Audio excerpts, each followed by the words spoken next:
that was there. Kuna mtu ametoroka na karatasi yangu ilikuwa hapa.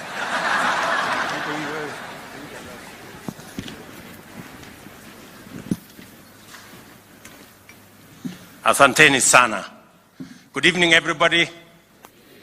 Again, let me say congratulations to all our teams that have come. I want to, in a very special way, recognize men and women from the tech community around the world who have come to join us this evening, from Google to Meta, all the way to Microsoft, to Visa, to MasterCard, and everybody in between. I want to say thank you very much.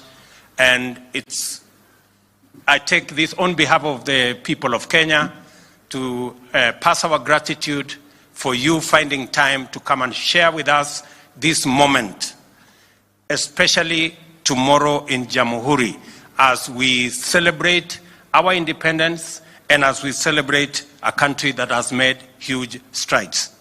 I have listened to all the leaders of our tech society, and I have also listened to the many Kenyans who've spoken here.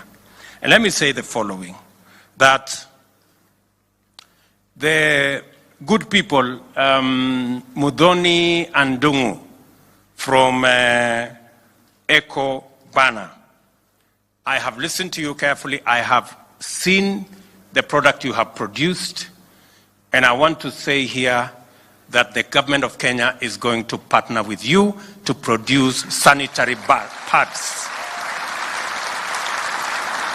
We spend close to $500 million shillings every year to buy sanitary pads for our school-going girls.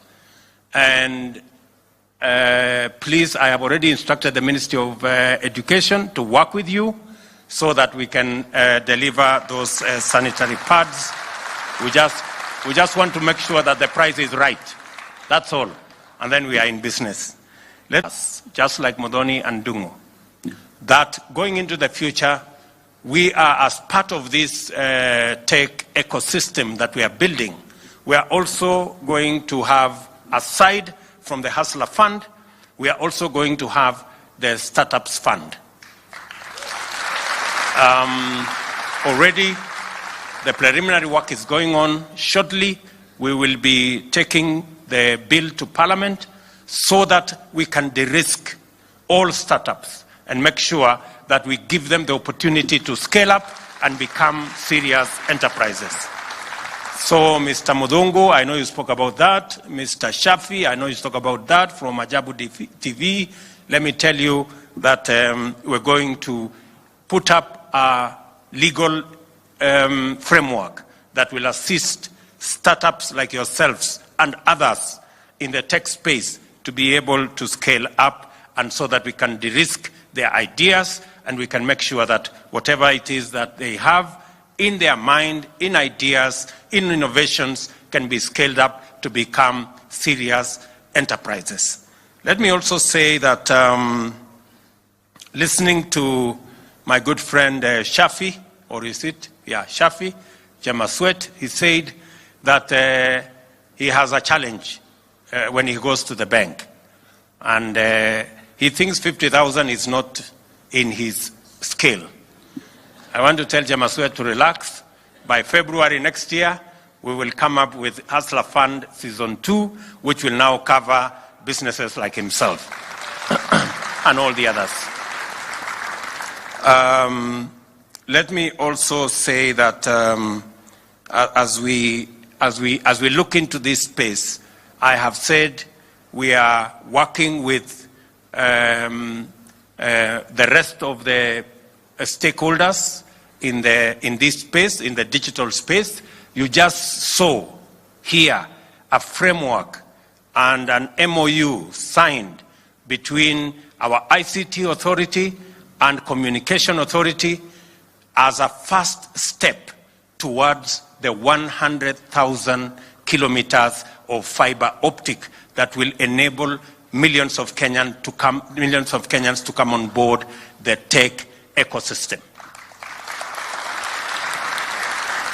And with it, we're going to have the 29,000, as you have heard, 29,000 markets who will have hotspots so that we can begin to make sure that this ecosystem is not just available to people in Nairobi. It is available to young people everywhere in the Republic of Kenya. And most importantly, that you will not only have access to the internet, but we already have a conversation with our telcos so that we can have an ICT 4G enabled gadget that you can also use from anywhere and be able to access the jobs we are talking about. Because you not only need the connection, but you also need the gadget. So those two, we want to sort it out in one go so that we can enable every citizen everywhere to access internet and to access the digital space. And as we do that, as you've heard also, we're going to migrate all government services. We now have only 300 government services on the digital space. We're going to move 5,000 government services onto the digital space so that every Kenyan can access, pay, work, and access government services online. You don't have to get into no bus. You don't have to get into no queue. You can access government services from wherever you are.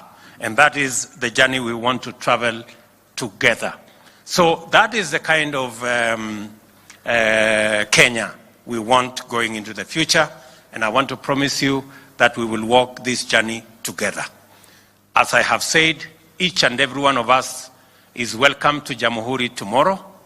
We will be graduating also graduates from the Global Hustler Academy. Just imagine.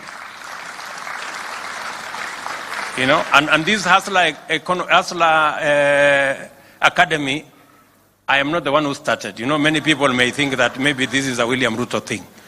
This is a Google Academy, and it started before all these Hustler Maneno came in. So they already knew there is a hustler somewhere and they need to learn something.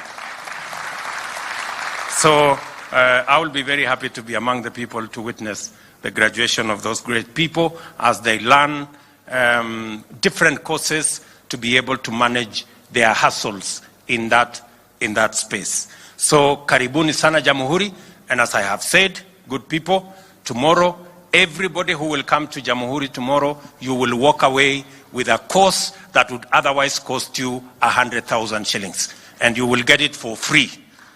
And every one of you, we have been given an unlimited access to those courses so that we can build our skills and we can ensure that every citizen is internet enabled and ICT and technology enabled. Asanteni sana, and may God bless you. Thank you. Thank you. Asanti sana Mheshimiwa Rais. Nitaomba sote sasa tuweze kusimama ili tumalize sherehe yetu kwa wimbo wa taifa wa Jamhuri ya Kenya. Wimbo wa taifa.